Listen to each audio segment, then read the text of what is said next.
Salut, salut! Bienvenue. Donc, on va introduire dans cet épisode un concept, un outil en fait, qui va nous servir pendant tout notre parcours comme codeur créatif. Un outil très, très, très important de la programmation et j'ai nommé la variable. Alors, qu'est-ce que c'est qu'une variable? Ben, si vous avez déjà fait des mathématiques un peu, vous avez peut-être déjà entendu en tout cas le nom, variable.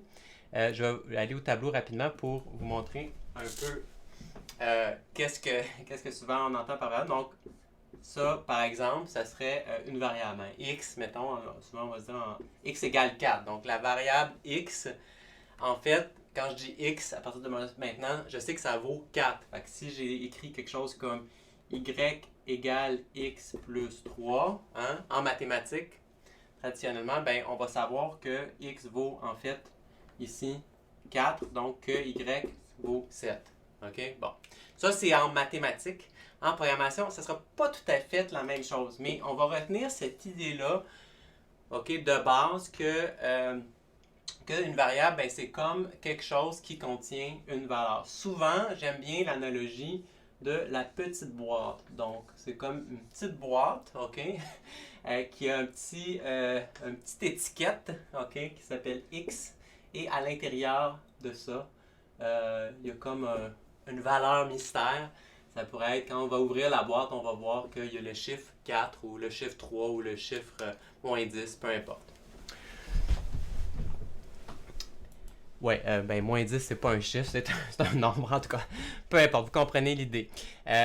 Donc, on va, pour commencer, on va utiliser les variables qui viennent avec le logiciel Processing. Il y a des variables qui existent déjà, qui sont déjà créées pour nous. Hein? C'est très commode. On va commencer par ça. Fait que, disons, admettons que moi, je veux, ici, j'ai un beau petit sketch, je vais juste le faire rouler pour que vous voyez mon magnifique sketch 800 par 600, il ne se passe pas grand-chose. Puis, disons que ce que je veux faire, c'est faire au centre là, vous allez choisir votre couleur préférée. Je vais me faire une genre d'ellipse, disons. Puis, tiens, je ferai pas de contour, ok? Juste pour dire. Mais ce que je veux vraiment faire, c'est, en fait, je veux ici, je vais l'inscrire avec un commentaire. Je vais dire, ici, ce que je veux, c'est, je veux dessiner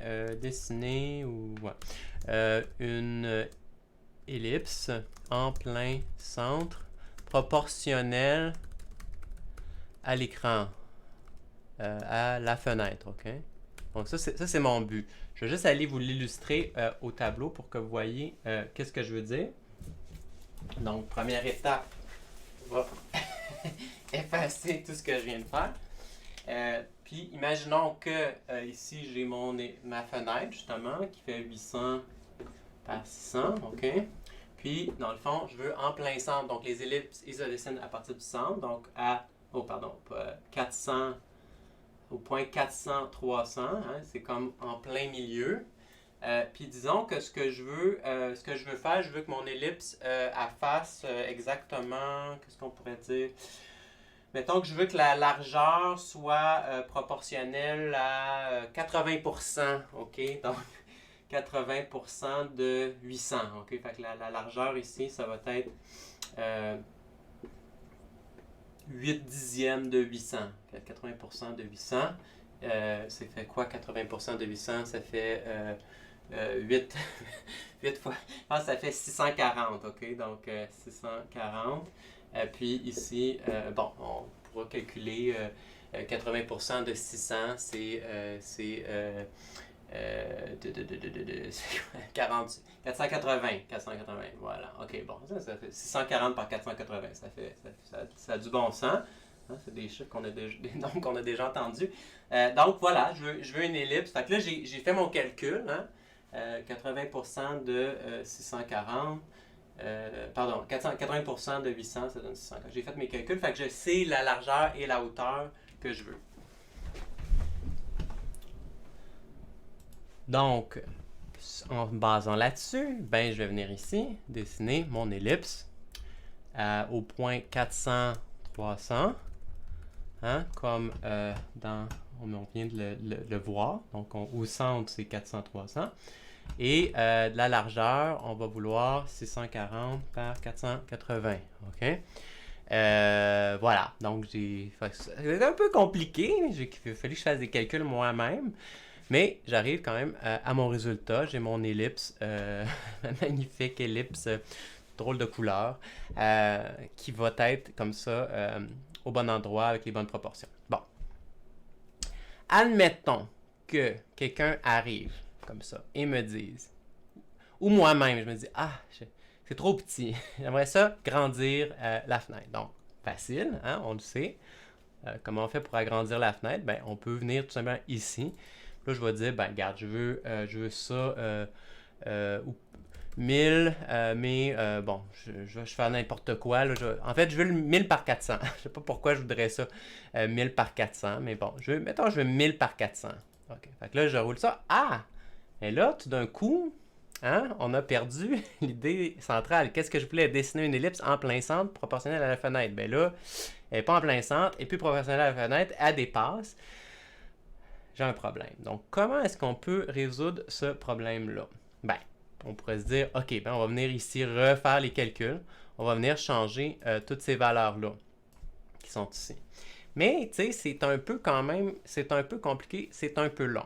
Bon, déjà une façon qu'on aurait pu faire pour améliorer, c'est utiliser des opérateurs mathématiques. OK? Fait que là, je vais vous montrer quelques opérateurs mathématiques. Fait que j'aurais pu dire, c'est quoi le milieu de mon le milieu de ma fenêtre? Ben, c'est à 1000 divisé par 2. Okay? Le signe barre oblique, ça veut dire diviser. Puis ici, je veux 400 divisé par 2. OK, c'est un peu plus clair que ce que je suis en train de faire. Il faut quand même que je mette moi-même les chiffres ici. OK? Mais bon, j'ai quand même commencé à résoudre mon problème, puis c'est un peu plus clair qu'est-ce que je veux faire. Puis ici, ce que j'aurais pu mettre, c'est de dire 1000 fois... Pardon, 1000 fois... Comment on fait ça? 80%, c'est écrit 80% ne marchera pas. 80%, c'est 0,8. Donc 0,8, ça veut dire 80%. Et le signe étoile, ça veut dire multiplier. OK? Donc, barre oblique divisé, étoile multiplié. Je pourrais faire ça ici aussi. 400 fois 0,8. OK?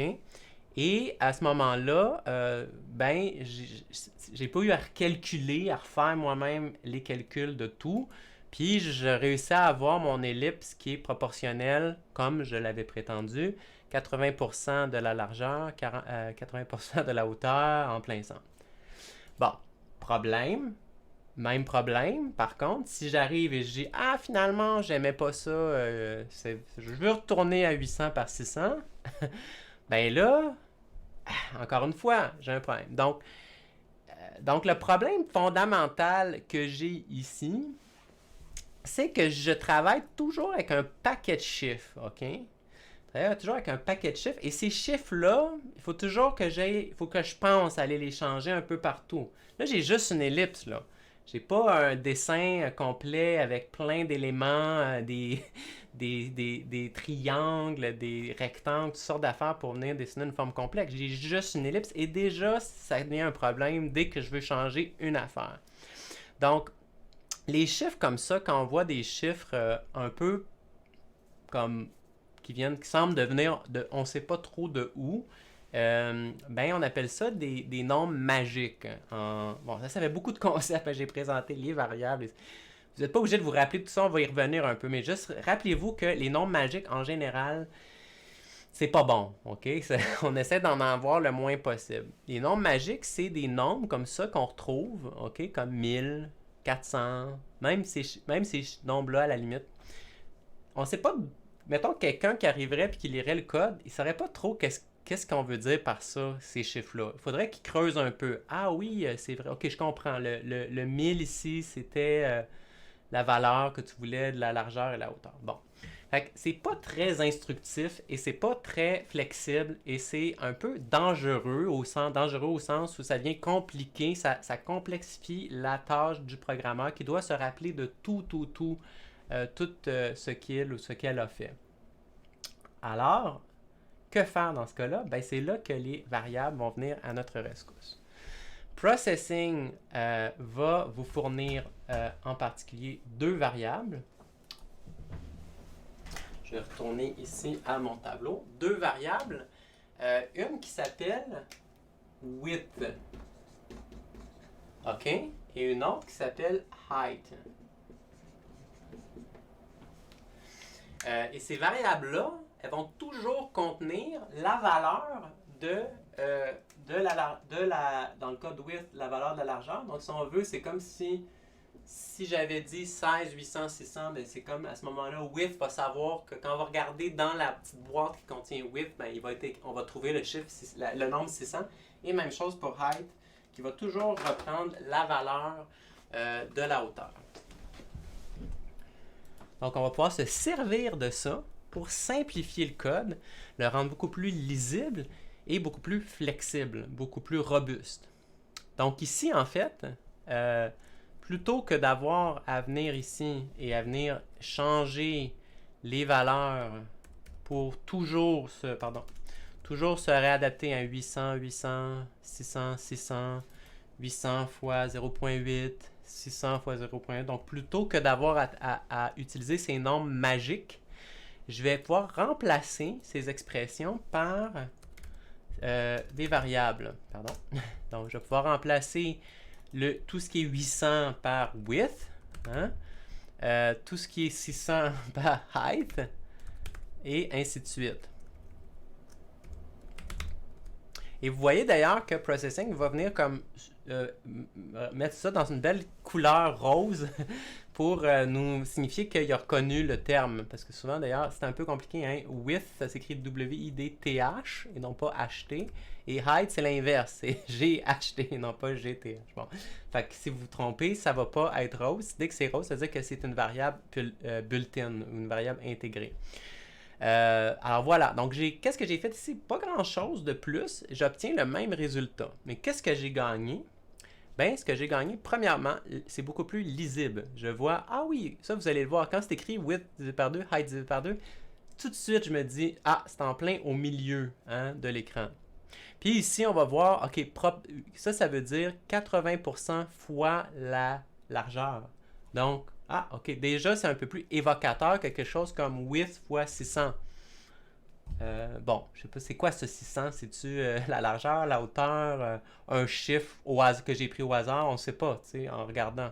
Donc, en utilisant width, ça devient beaucoup plus clair. Puis, ben, l'autre chose que j'ai gagné, dans le fond, c'est que à partir de maintenant, je peux aussi venir ici modifier, changer là, les valeurs dans le 16.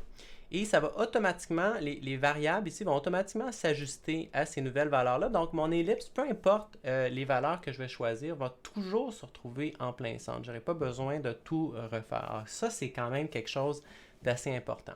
Donc, je vais vous laisser un petit peu essayer faire vos propres expériences avec ça, peut-être en partant de cet exemple-là.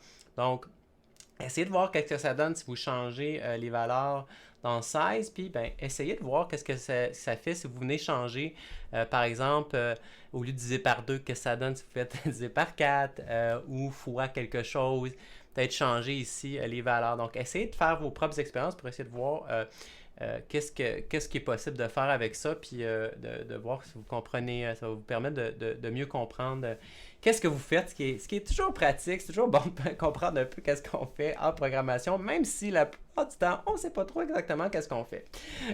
Donc, ben, je vous laisse là-dessus, puis on se revoit donc bientôt dans le prochain épisode. Ben, on va pouvoir, je vais vous montrer dans le prochain épisode comment faire vos propres variables. Donc, on se laisse là-dessus. À bientôt!